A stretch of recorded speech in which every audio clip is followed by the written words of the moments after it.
Greetings, everyone. Thank you very much for coming together to immerse ourselves in this wonderful, rich body of wisdom, which we receive and which we enter into and thereby add to, and then hopefully pass on to others as well. We are in our concluding portion of the book of Leviticus, which is Bechukotai. It's in the book of Leviticus, chapter 26. We'll begin with verse 3. We will read through the entire English translation of our portion. I'll share with you a focused study about it, and then we'll have our collaborative conversation about it. If you'd like to go ahead and unmute at this time, together we can recite our blessing, giving thanks for this moment. Baruch atah Adonai Eloheinu melech haolam, asher kiddushanu b'mitzvotav v'tzivanu l'asot b'divrei Torah. Thank you, God, for the opportunity to immerse ourselves in words, deeds, and relationships of Torah. I'll share with you the opening verses of our Torah portion, then I'll invite others to have an opportunity to read as well. And then we will begin with our interpretive understanding of what is before us. If you follow my laws and faithfully observe my commandments, I will grant your rains in their season, so that the earth shall yield its produce, and the trees of the field their fruit. Your threshing shall overtake the vintage, and your vintage shall overtake the sowing. You shall eat your fill of bread and dwell securely in your land. June, would you like to continue there at verse 6? Thank you, Rabbi. I will grant peace in the land, and you shall lie down untroubled by anyone. I will give the land respite from vicious beasts, and no sword shall cross your land. You shall give chase to your enemies, and they shall fall before you by the sword. 5 of you shall give chase to 100, and 100 of you shall give chase to 10,000. Your enemies shall fall before you by the sword. I will look with favor upon you and make you fertile and multiply you, and I will maintain my covenant with you. You shall eat old grain long stored, and you shall have to clear out the old to make room for the new. I will establish my abode in your midst, and I will not spurn you. I will be ever present in your midst. I will be your God, and you shall be my people. I, the Lord, am your God, who brought you out from the land of the Egyptians to be their slaves no more, who broke the bars of your yoke and made you walk erect. Thank you. And David, I see you have your hand raised. Is there an issue there? If not, perhaps in any case, you and Susan would like to do a little reading, starting with verse 14. Certainly. Thank you, Rabbi. I have a undocumented feature on my version of Zoom that Okay, and now you're muted. Okay. I apologize. Okay. Okay, verse 14? Yes. Yes. Okay. But if you go ahead, Susan. Okay, but if you do not heed me and do not do all these commands, and if you reject my statutes, and if you loathe my laws, not doing all my commandments, voiding my covenant, I, on my part, will do this to you. I will direct panic against you, consumption and fever, wasting the eyes and making the throat ache, and you shall sow your seed in vain, and your enemies shall eat it. And I will set my face against you, and you shall be routed before your enemies, and your foes shall hold sway over you, and you shall flee with none pursuing you. And if, even after these, you will not listen to me, then I shall add 7 times more to the discipline for your sins. I shall break your strong pride, and I shall make your skies like iron and your land like bronze. And your power will be used up in vain, and your land will not give its crop, and the tree of the land will not give its fruit. And if you go And if you will go on with me in defiance and will not be willing to listen to me, then I shall add 7 times more striking on you, corresponding to your sins. And I shall let loose the wild animal among you, and it will bereave you, and it will cut off your cattle, and it will diminish you, and your roads will be desolated. Thank you so much. Let me invite Robert. Would you like to continue at verse 23? Yes, thank you. And I will bring a sword upon you that shall avenge the quarrel of my covenant. And when ye are gathered together within your cities, I will send the pestilence among you, and ye shall be delivered into the hand of the enemy. And when I have broken the staff of your bread, 10 women shall bake your bread in one oven, and they shall deliver you your bread again by weight, and ye shall eat and not be satisfied. And if ye will not for all this hearken unto me, but walk contrary unto me, then I will walk contrary unto you also in fury, and even I will chastise you 7 times for your sins. And ye shall eat the flesh of your sons, and the flesh of your daughters shall ye eat.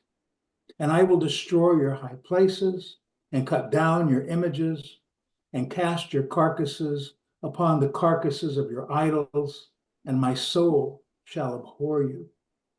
And I will make your cities waste, and bring your sanctuaries unto desolation, and I will not smell the savor of your sweet odors. And I will bring the land into desolation, and your enemies which dwell therein shall be astonished at it. And I will scatter you among the heathen, and will draw out a sword after you, and your land shall be desolate, and your cities waste. Thank you, Robert. And Jim, would you like to continue there at verse 34? Thank you, Rabbi. Then shall the land make up for its Sabbath years throughout the time that it is desolate and you are in the land of your enemies. Then shall the land rest and make up for its Sabbath years. Throughout the time that it is desolate, it shall observe the rest that it did not observe in your Sabbath years while you were dwelling upon it. As for those of you who survive, I will cast faintness into their hearts in the land of their enemies. The sound of a driven leaf shall put them to flight.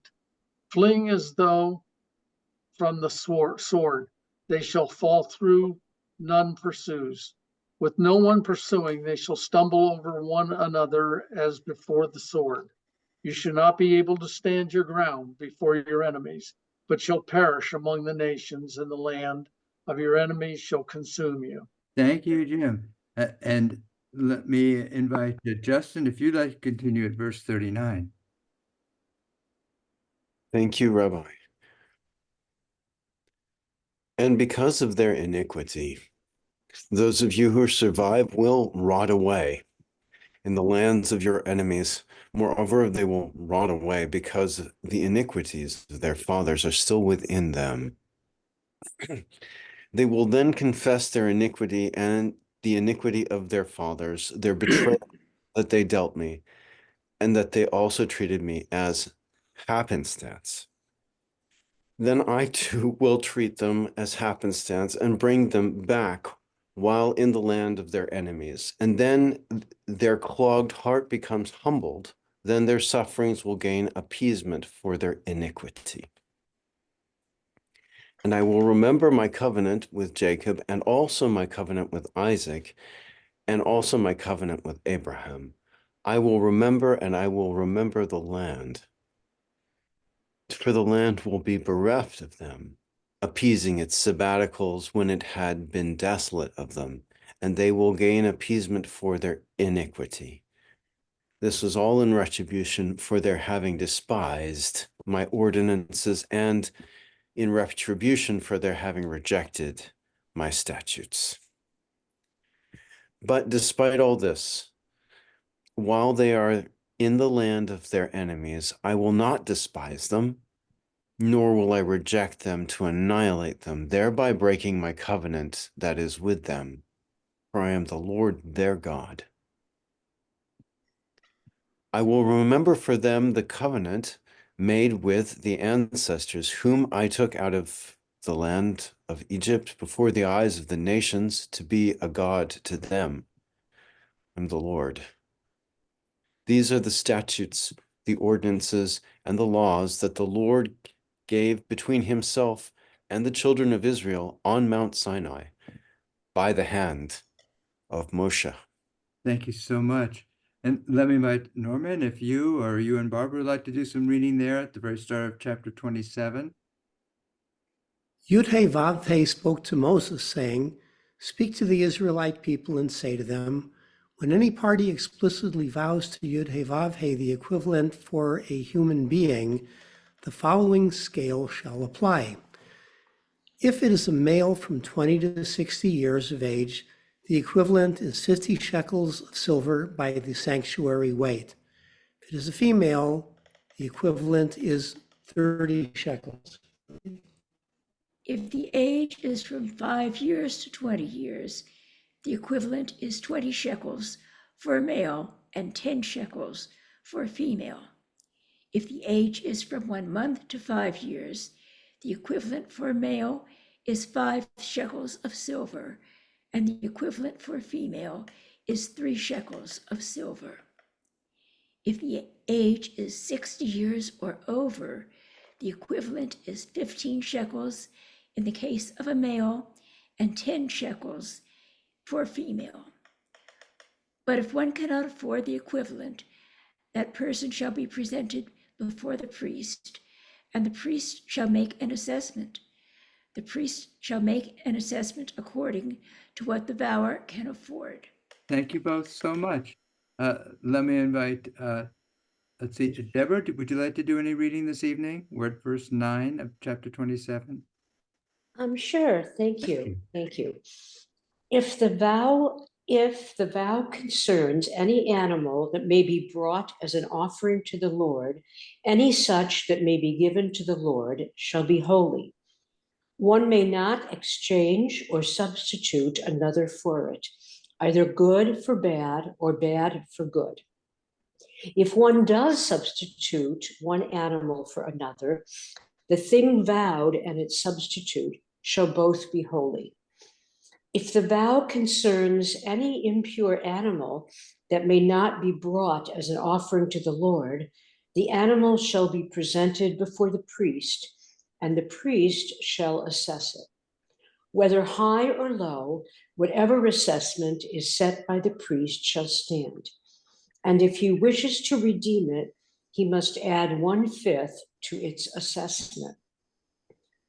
If anyone consecrates his house to the Lord, to God, the priest shall assess it, whether high or low, as the priest assesses it, so it shall stand. And if he who has consecrated his house wishes to redeem it, he must add 1/5 to the sum at which it was assessed, and it shall be his. Thank you, Deborah. Thank you so much. Let me invite Mark. Would you like to read starting at verse 16?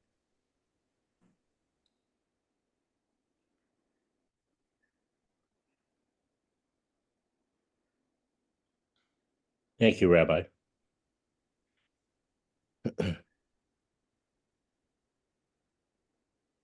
And if a man consecrates some of the field of his inherited property to the Lord, the valuation shall be according to its sowing. An area which requires a homer of barley seeds at 50 silver shekels. Now, if he consecrates his field from when the Jubilee year has ended, it shall remain at its full valuation. But if he consecrates his field after the Jubilee, the Kohen shall calculate the money for him according to the remaining years until the next Jubilee year, and it shall be deducted from the valuation. If the one who consecrated it redeems the field, he shall add to it a fifth of the valuation money, and it shall be his. But if he does not redeem the field, and if he has sold the field to someone else, it may no longer be redeemed. But when the field leaves in the Jubilee, it shall be holy to the Lord, like a field devoted. His inherited property shall belong to the Kohen. And if he consecrates to the Lord a field that he had acquired, that is not part of his inherited property.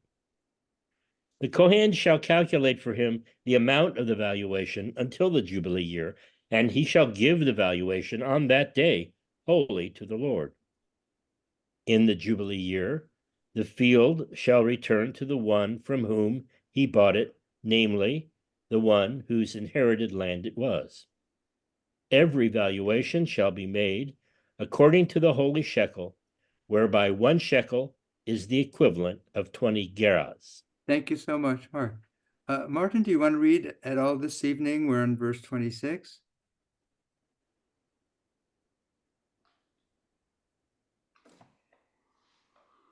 Okay, let me invite then June, if you'd like to continue reading, we're at verse 26.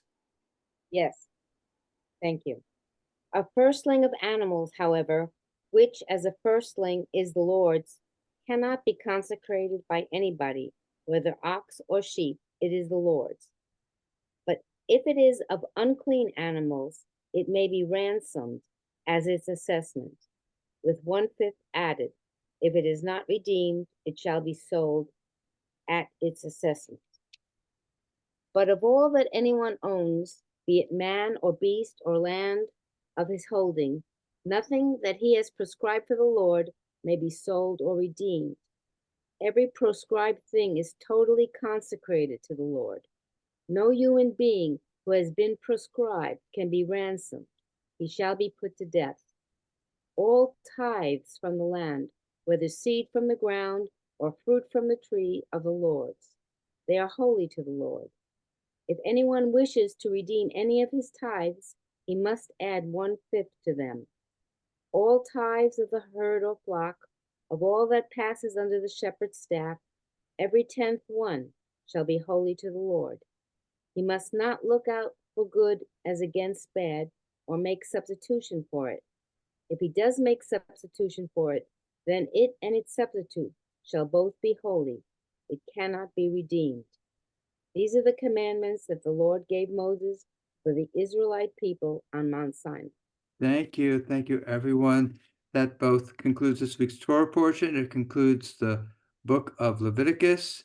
We have an opportunity to give particular thanks upon concluding a book of Leviticus, which mentions not only thanks, but also acknowledges that we're strengthened by this reading, and we're strengthened by reading it with one another. If you'd like to unmute together, we can recite this formula of Hazak, Zak, Hazak, Hazak, Benit, Benit Hazek. be strong, Be strong, and we shall may be you be strengthened. Thank you so much, everyone. I would invite you at this point to take out, if you have it, a copy of the study sheet. This week's portion has in it, first of all, this the acknowledgement of the blessings that we receive if we walk in the ways of Adonai, and then a long compilation of all the curses that will befall us if we fail to walk in this way. And then we concluded with these readings about the consecration of property to God and how to measure those. So what I'd like to focus on is something that we read towards the beginning of our portion. And if you have a copy of the study sheet, I actually was reviewing all this material before we started this evening. And I'm actually going to reorder some of the verses and commentaries that I have on the study sheet in a way that I think makes it flow a little bit better. So with that, on the study sheet, what is now numbered number 2 is actually where I'd like to start. And that is kind of at the very beginning of our Torah portion from verse 6. I will give peace in the land, and you will lie down, and none shall make you afraid. And I will cause evil beasts to cease to exist from the land. So this is a very compelling notion, this promise of peace. And remember, what's been happening during the entire book of Leviticus is there's been no movement of the people. It is as if everyone has just been stock still, and there's been no narrative within the Torah book itself, except for two very short narrative pieces. So it has been this instructional text that constitutes the book of Leviticus. And so with the conclusion of the book of Leviticus, we will see, as we read next week, this dramatic shift in physicality and in emotion. It is as everyone who has been sitting cross-legged around their tents, listening to these instructions, much of which seems to have little to do with the individual lives of the actual Israelite people. Most of it seemed to have to do primarily with instructions to the Levites about how they are to conduct these services that are designed to make sure that people are close to God and that God is close to the people. So next week it's like everyone rises up and they're now ready to move again. And this it's captured by the sense of movement is captured by the opening portion and by the word itself, Bechukotai, because the Torah portion begins with im Bechukotai, if in my laws, talechu, you walk. Literally, that's what I mean. If you will walk in my ways, then these things will happen. So that it's already beginning to introduce this notion about we're going to be reviving ourselves into movement. And it's through this movement that we'll begin to realize, we'll have the opportunity to realize this way of life. It's not by sitting still, if in a sense, that we'll be able to engage. So here they are, they're sitting down and they're about ready to re-embark upon this journey to a place of promise. And this beautiful image is being conveyed as they're getting ready to re-embark on the journey. I'll give you peace in the land, and you'll lie down, and none will make you afraid. And I'll cause evil beasts to cease to exist from the land. So, on the one hand, it's very beautiful, this promise of peace. And it's curious, this notion about causing evil beasts to exist in the land. What does that mean? Does that mean that the power of God is going to wipe out all these vicious beasts?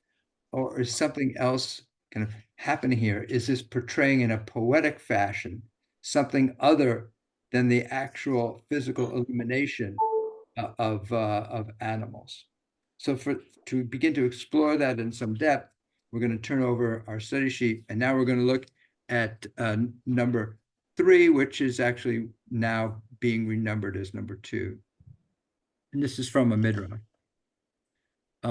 Rav Yehud explains that this verb hishbati means that God will cause these evil beasts to disappear. But however, Rabbi Shimon Bar Yochai interprets that only the evil of the beasts will cease from the land. The beasts themselves will not be destroyed. Now, Rabbi Shimon Bar Yochai was one of the great rabbis and spiritual leaders in the 2nd century. And according to tradition, he is the author of the great mystical text known as the Zohar. Just a little bit more story about Rabbi Shimon Bar Yochai. During this period of Roman occupation and oppression, it is said that Rabbi Shimon Bar Yochai and his son hid from the Romans in a cave, that they dug out all this soil from inside a cave and buried themselves inside, kind of up to their waist or perhaps higher, inside this cave. And after many, many years, they emerged from the cave, and presumably they've been spending this time meditating and thinking about God, and they have been removed not only from the Roman attacks and oppression, but they've been removed from their community as well inside this cave. And so they emerge from this isolation that they've been in. And Rabbi Shimon Bar Yochai looks around, and what does he see? He sees people plowing the fields, taking care of the trees, doing all these mundane everyday activities. And he gets enraged. And he says, what are you doing, spending your time just digging up the earth and taking care of trees, when you should be just devoting yourself entirely to meditating and studying and trying to be in touch with God? and his rage is such that it is almost as if the story says his gaze begins to destroy everything that's around him. It scorches the area around him with fire. It is as if his pent up fury and intensity causes destruction around him. And this divine voice says, back to the cave for you. And so the notion is Rabbi Shimon Bar Yochai and his son have to go back to the cave, and the lesson is that to engage in daily activity, what sounds like very mundane things, is really the way of walking in God's ways.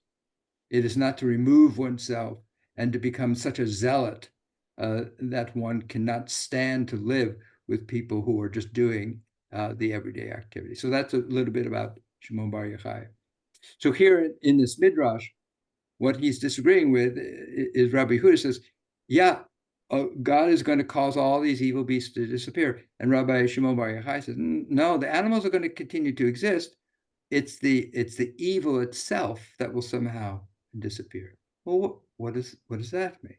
Okay, so we're going to move now to what's there, list number 4, which I'm now renumbering it as number 3. We're going to see here, this is a verse from Exodus, and it uses the same verb that was used in our verse to mean to cease, cause to cease to exist. And here it's in reference to something other than cease to exist, evil beasts. 7 days you shall eat unleavened bread. On the very first day you shall have caused the leaven to cease to exist, tishbitu, from your homes. It's the same verb that's being used in our verse from Bechukotai, to cause animals to cease to exist. Here it's being used to refer to, you're going to cause leaven to cease to exist. So this raises another kind of debate. Well, what does it mean to cause leaven to cease to exist?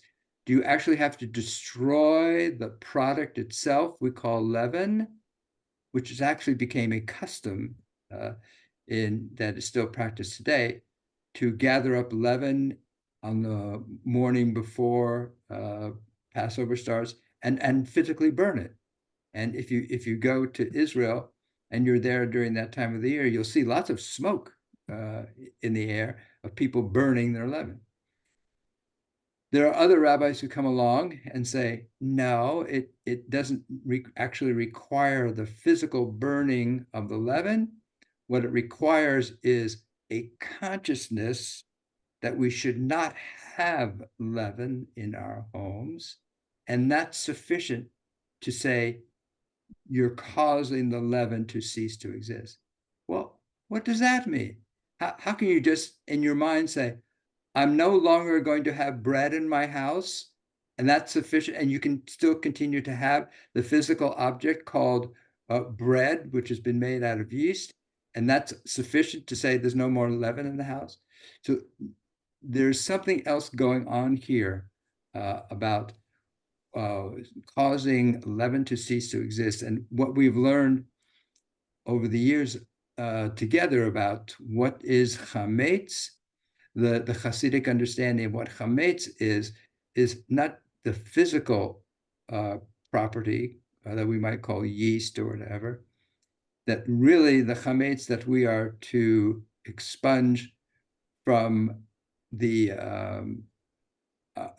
home is this home, the body, and we're to expunge from ourselves the ego, and that the ego is what puffs up this body, and we're to expunge that.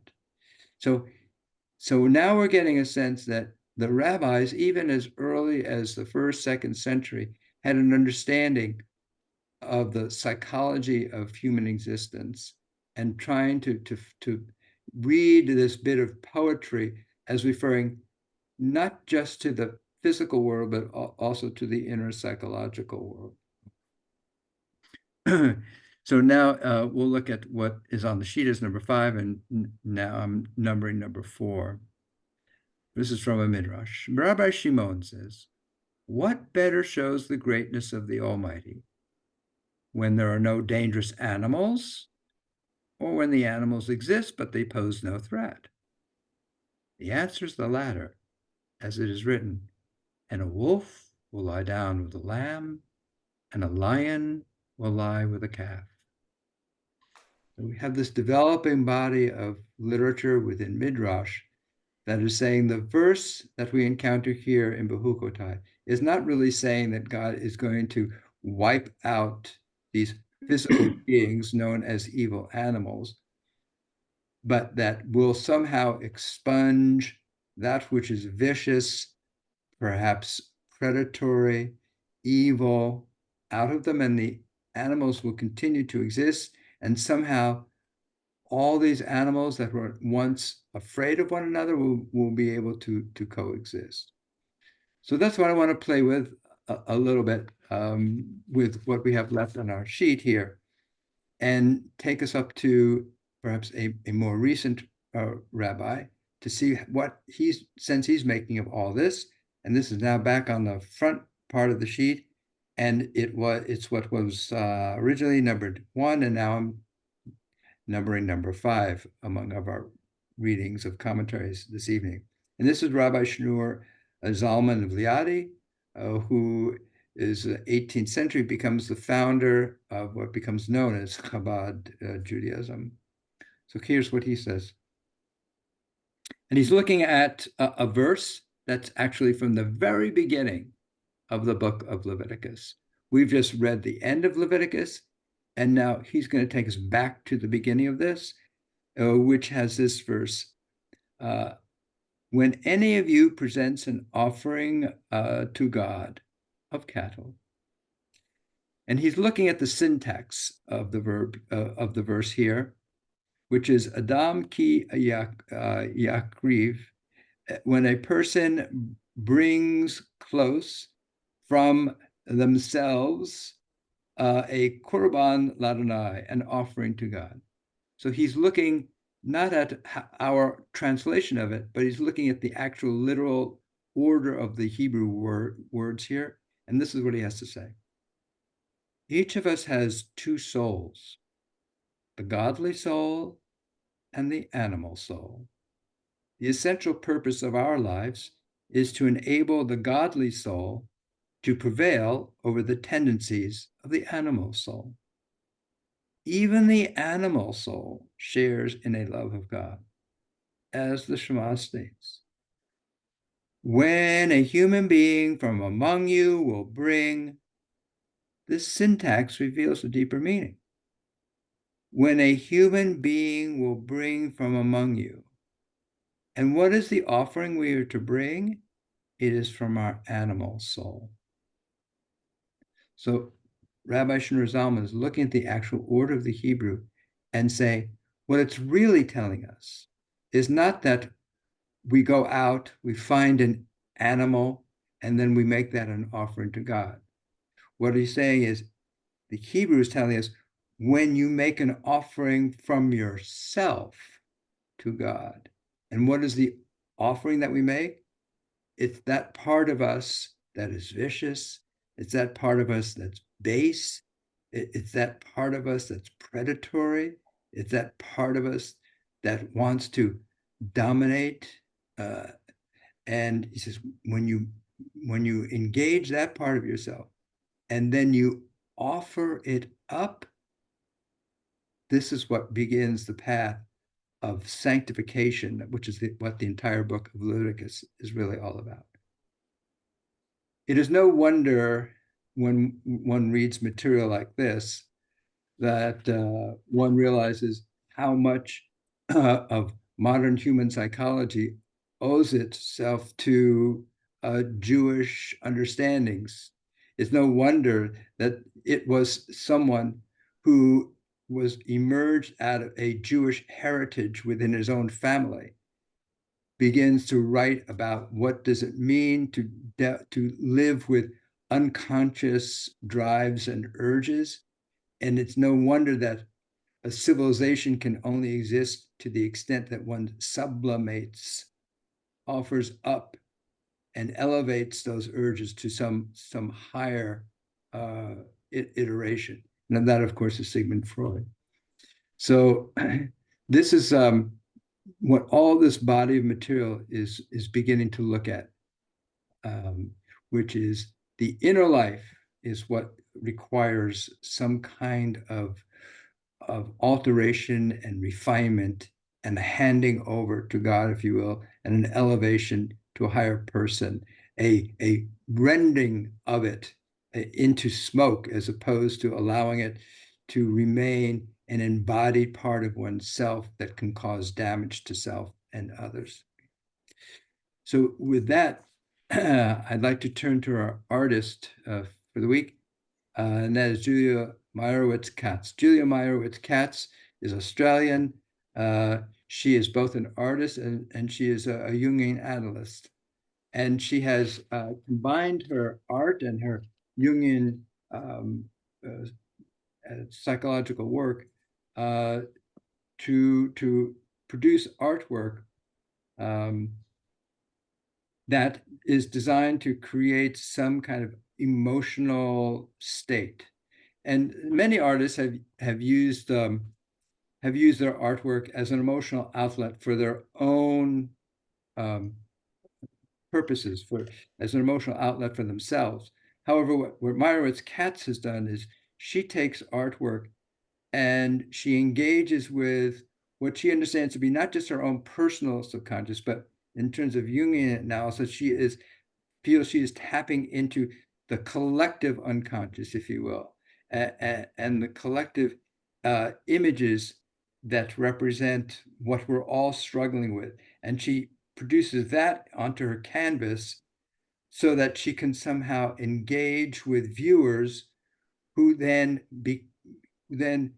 are invited to look at these art pieces as a way to engage in their own journey through this shared series of turbulence and traumas and archetypes and fears and dreams, and hopefully emerge out of it with a clearer understanding of their own behavior and how we are both needing to heal ourselves, and healing of oneself ultimately involves a connection with all of humanity. So this is a quote from Meyerowitz-Katz. My drawings and paintings represent the shared unconscious dreaming and corresponding transformations in energy, emotion, and thought that is a profound and essential part of bearing witness. Bearing witness is an ordinary and ongoing human process. We all do it. We bear witness to our own lives. We bear witness to the lives of others. We need others to bear witness to our lives. So here on the study sheet is a painting, exactly, mixed media that she did called Bearing Witness, Enduring Love. You can make of it what you will. In fact, that's what she wants you to do. what she hopes that it draws you in so that you will become a participant with her in an exploration of these subterranean experiences that we have, which are not isolated and merely individual dynamics, but are somehow collective experiences of of ourselves as being part of the human race, and that by engaging in those, we will begin to bear witness not only to what's going on inside of us, but then we'll be able to be bearing witness what's going on with the person in front of us, and that will cause us to more coherent and cohered to one another. And that is what introduces enduring love. I titled this session "A Return to a New Beginning" because I find it fascinating that the way this book of Leviticus ends with this notion about the elimination of wild beasts from the land is really how it began. Because the book began with offering up the beast that's within yourself to God. And here it is concluding with that. If you follow this, if you follow in these ways, what's going to happen is the evil beasts will no longer exist. And thus you'll have peace in the land. When I read that, I thought, oh my God, this is the first time I ever really understood what Leviticus was all about. I thought Leviticus was this dry text, had nothing to do with me. It only had something to do with this particular group among the Israelites known as the priests. And I'm just sitting here kind of uninvolved in it, detached from it, has nothing to do with me. These are directives and rules and procedures that are being handed off to a very small group within my community. And I'm being polite enough to sit through it, but I want to get back on the road.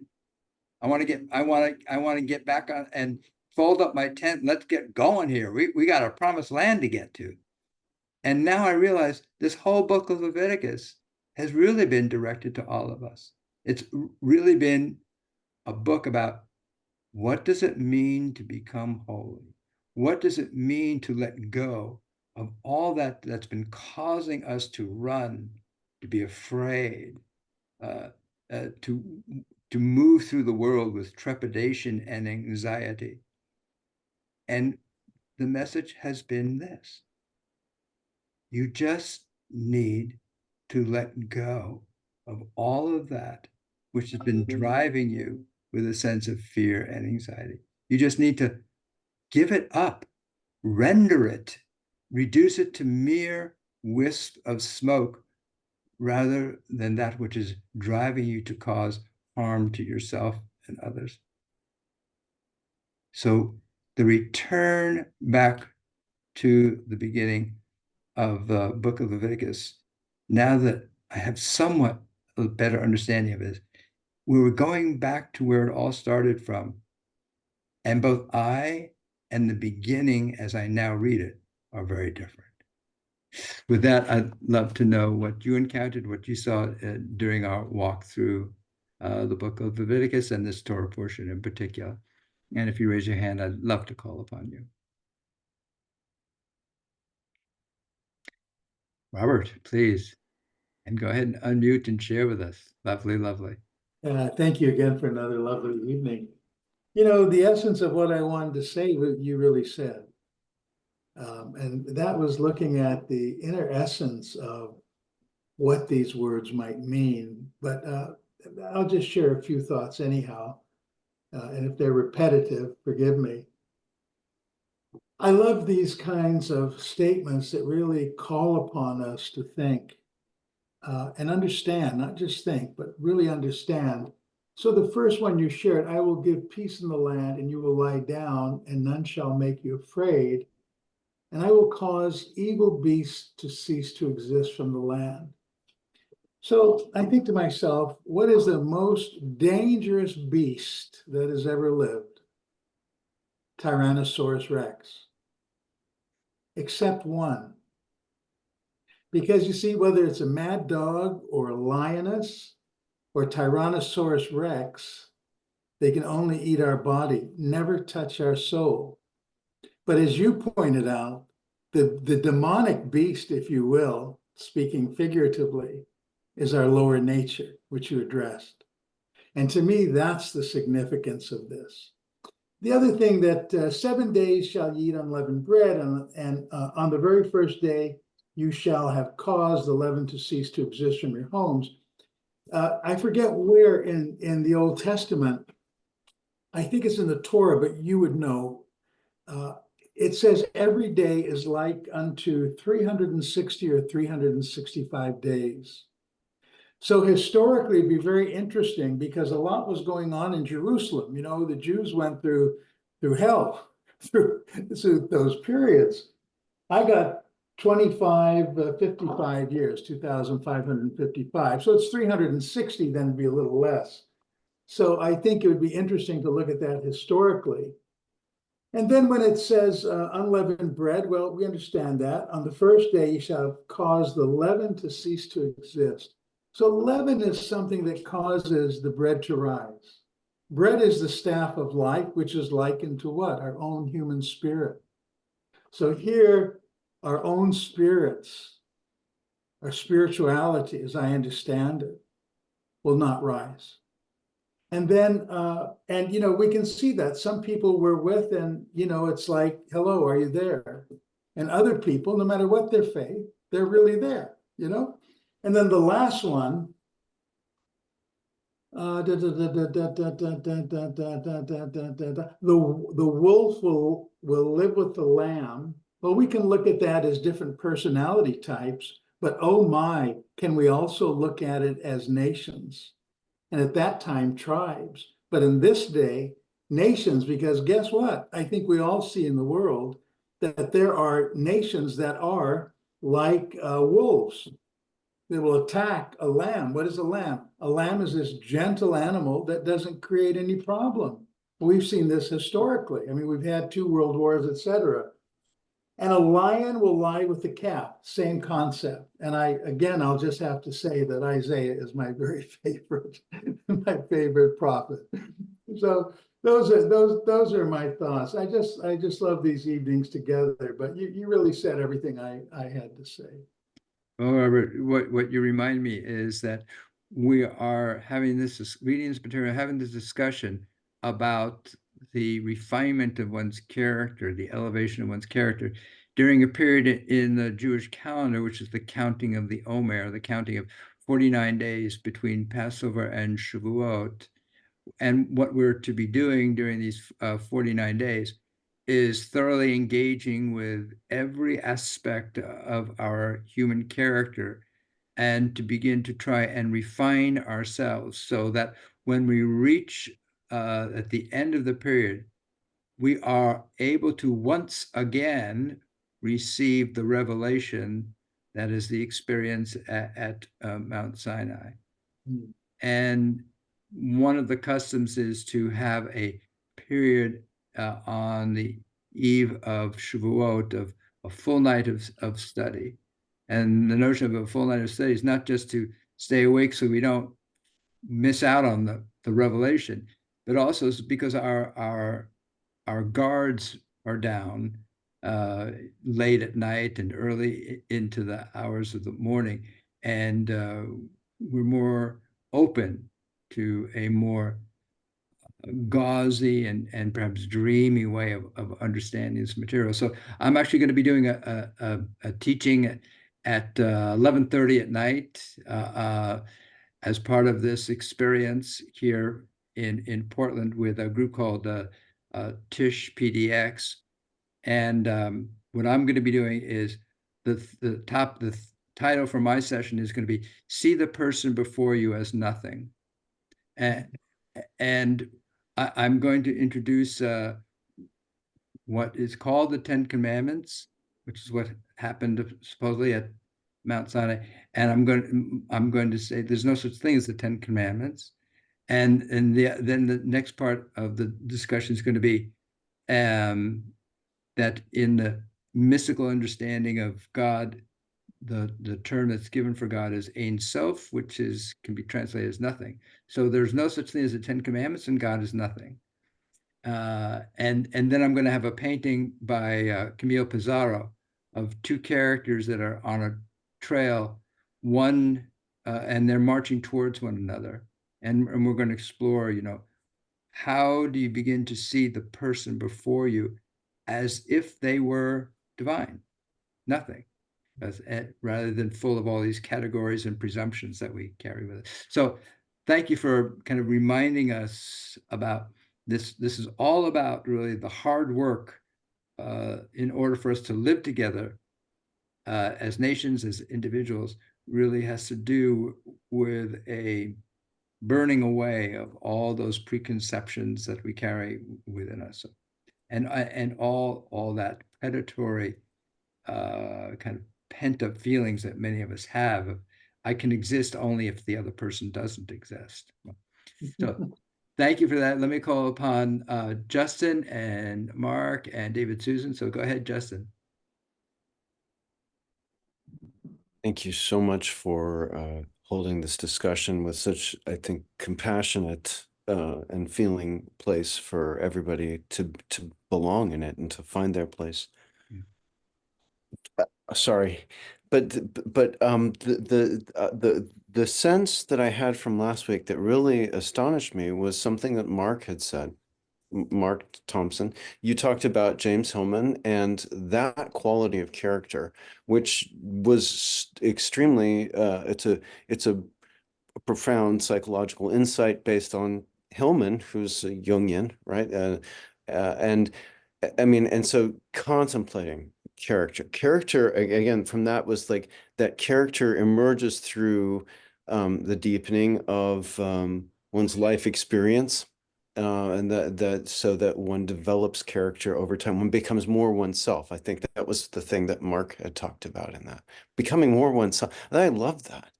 And it harkens back to the Greek, one of the powerful Greek sayings, which is ethos anthropoi daimon, which means that the ethos, but the character, by ethos is the character of a human being, is their fate, it's their daimon, which is also a calling, a spirit that's calling. But but looked at psychologically, I mean, so the character of a human being is their fate. Just acknowledging that. Now, I don't know if maybe just to say that combined with the sense of the midos over the 49 days, I mean, that was something I was fortunate Jay Iser presented, was that there would be the different aspects of the midos. So I'm just sort of comparing those different qualities of character that are being discussed there. And finally, sorry, but just acknowledging this remarkable image that just continues to move as with good abstract work. I mean, you've shared with us Jackson Pollock, and you've shared and its qualities, that it just can continue to bring us to the next step and the next step and the next step in the image. But in terms of being able, even for a quick minute, to sit here, at least I want to please offer back that, I mean, this image particularly invites that sense of personal reverence or reverie, like, well, what part does start to stick for me, right? In terms of looking at this image. And I just would want to share that, I mean, I get sort of sticking into the image of these two human figures. It seems like these are two heads of people that are looking forward into an illuminated place. And I mean, and the light that seems to be coming in that place, even though they've got this intense red that's moving through them, these deep impulses and so forth, that again, that they are, as you're saying, they're moving toward that illuminated place, or more of an enlightened place, a more of an integral place of understanding, that we're all co-creating one another. That would be certainly my hope, looking at that image, at least in part, in the context of this discussion. Thank you, Rabbi. Oh, fantastic. And I'm very grateful for so much of what you said in particular. And what you also got me thinking about was the evolution of modern art itself. So modern art goes from this kind of this elimination or de-emphasis on replicating reality as we know it, and with the Impressionists. And then by the early 20th century, we get the abstraction that we looked at with Alf Klimt and Kandinsky, and then it takes perhaps its highest form with Pollock and Mark Rothko. And what they are pursuing is on the one hand, the inner life, and then the sublime divine life. And then what happens after that art movement? That art movement then gets this return of the figure, and then also the pop art movement. So I'm just kind of, in my mind, just never before have I thought about this, that you reach this height of spiritual elevation, and what do you do with it? Do you just disappear? You somehow return to the recognizable reality and perhaps even the mundane reality, but perhaps it is a return after having reached this peak experience, which is what Mount Sinai also represents. And then you don't disappear, you don't separate yourself from reality, you then return to the reality with a deeper insight about yourself and the purpose of material and embodied reality, which is to make this world ever more sanctified. So thank you so much. You mentioned contributions from Mark, so let's turn to Mark Thompson, and then we'll go to David and Susan and Richard. Thank you. Go ahead, Mark. Thank you, Rabbi. First, I have to say, being here with everybody tonight gives me great comfort. As you know, Rabbi, I lost my mother last week, and I wasn't able to attend last week's session. So she's in my thoughts and prayers tonight. And I'm fascinated with this notion of this duality, this bestial duality nature that we have, as well as the spiritual one. Robert and I talk about this all the time. I'm kind of interested in this notion of the mechanics of how one purges oneself of this. So if this was an offering initially, was it intended to be through prayer? Is that what the rabbis intended it to be? The way we're talking about it tonight, it's more of an individual process of refinement. It's more internal. It's not outer directed to God at all. And then there's this whole question of whether we have this ability to do it, and how do we have this ability to make the distinction between behaving from our spiritual selves and our beastly selves? What allows us to have that understanding about ourselves so that we can make better decisions? I'm very interested in the mechanics of this, and I'd love to get into this a little bit more if we could. Look, my understanding of ritual is that whatever culture, whatever religion has a ritual, is the ritual doesn't do the job in and of itself. The ritual is meant to serve as a piece of instruction for how we are to live. Whether it's But is ritual the same thing as prayer? Well, no, I don't think so. I think that ritual is an act that is designed to be if you will, a dramatic enactment of what we're supposed to do, and it points us towards something. I think of prayer as a way of opening up a certain pathway of articulation, conversation, and communication, which is, I think, it's a spiritual practice. But a ritual is a dramatic enactment designed to point us towards something that we are supposed to experience and do. So that's the way I. Well, when I hear you talk about ritual, I think of some organizational thing as opposed to some internal ritual that one takes. Is that what you're referring to? So until modern times, the notion that an individual existed apart from a community was nonsensical. And it's only been in the last, couple hundred years of human existence that we have even the audacity to think that an individual has a life apart from a community of people. And I think what we're seeing now is the danger of having over-radicalized that notion of the role of the individual as unencumbered by community. And so when one engages in ritual before modern times, it was the individual within a community. And so it was as much a ritual designed to upgrade a community of which a individual is a part, not apart from. So hopefully that touches at least upon some of the Getting things. there. Okay. You want to say some more, and then we'll go on to David and Susan, Richard. No, a topic for another time, perhaps. Yeah. Okay. So let's go, David and Susan. So what you were speaking of when you were talking about Shavuot, I believe. Yeah. So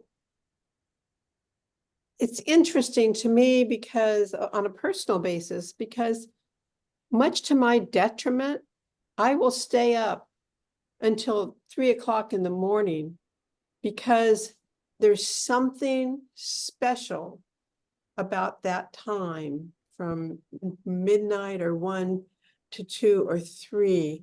It's quiet. The air is different. There's not the busyness of everyday life going on.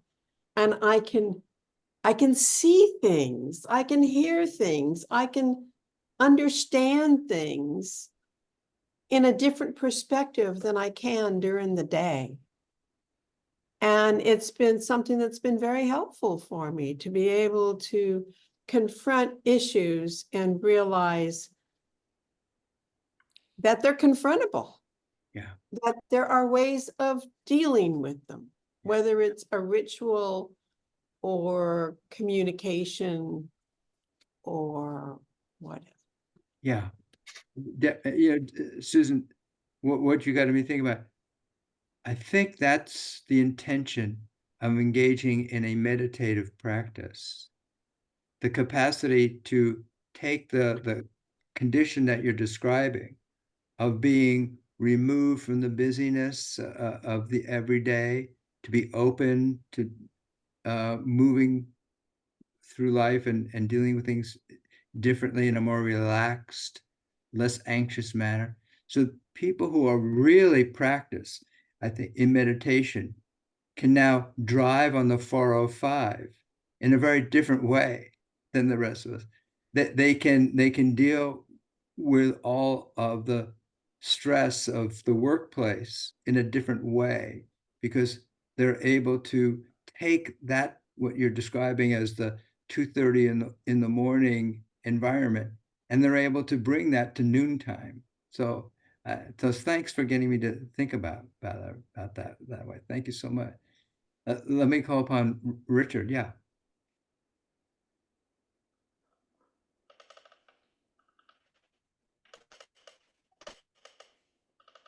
Richard, you want to join us and share with us?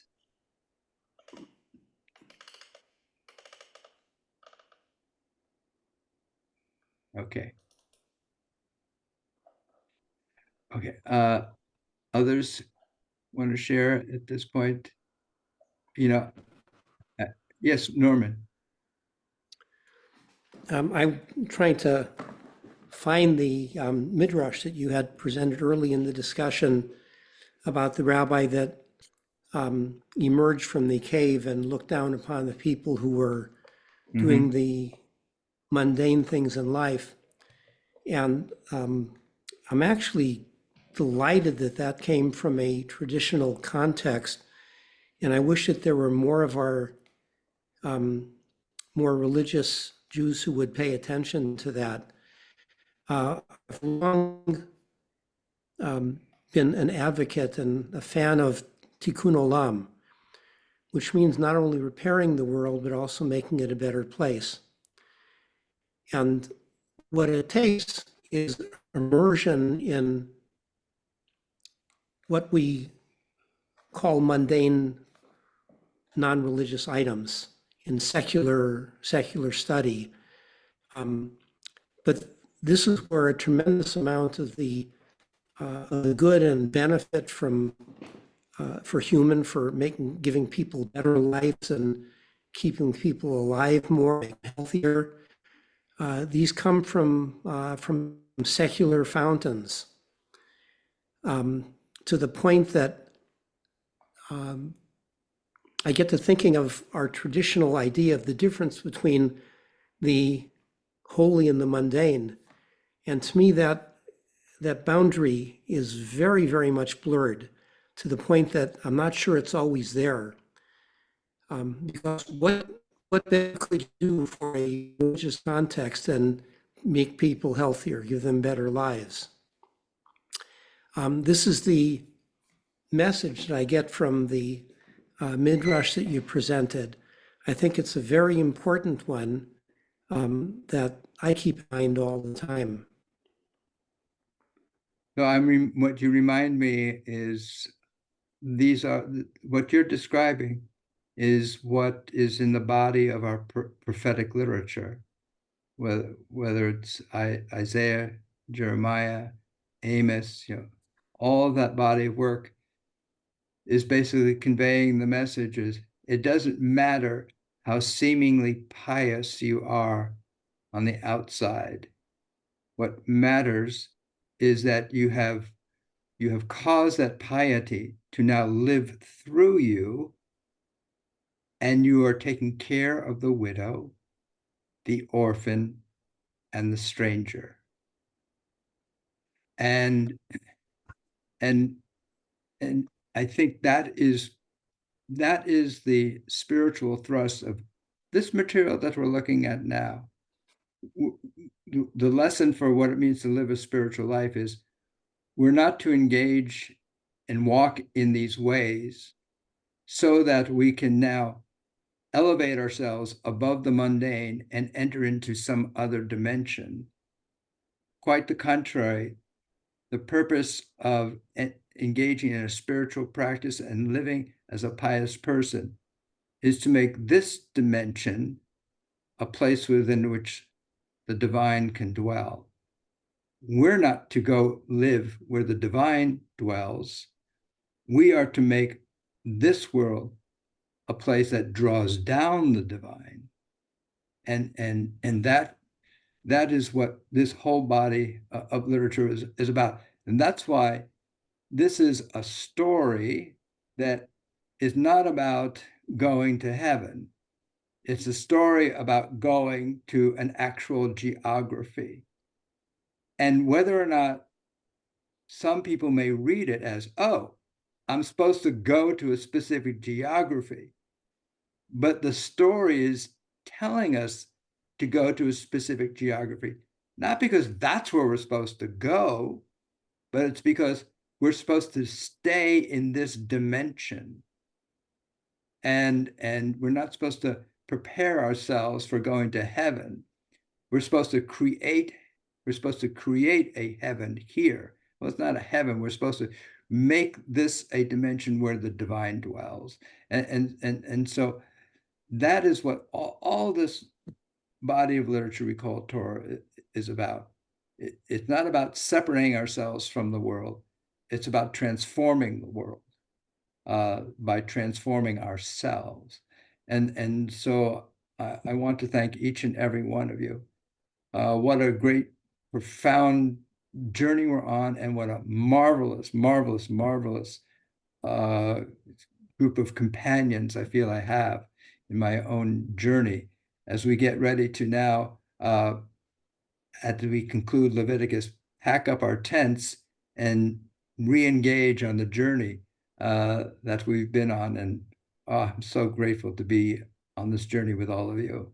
I look forward to our regathering and our continuing to walk together in this beautiful way. And thank you, each and every one of you. I love you all. Look forward to seeing you again. Be well, everyone. Okay. Bye. Good night. Thank you. Thank you so Rabbi. much. See Thank everybody. you. Hi, Mark. Take care. Hi. Okay.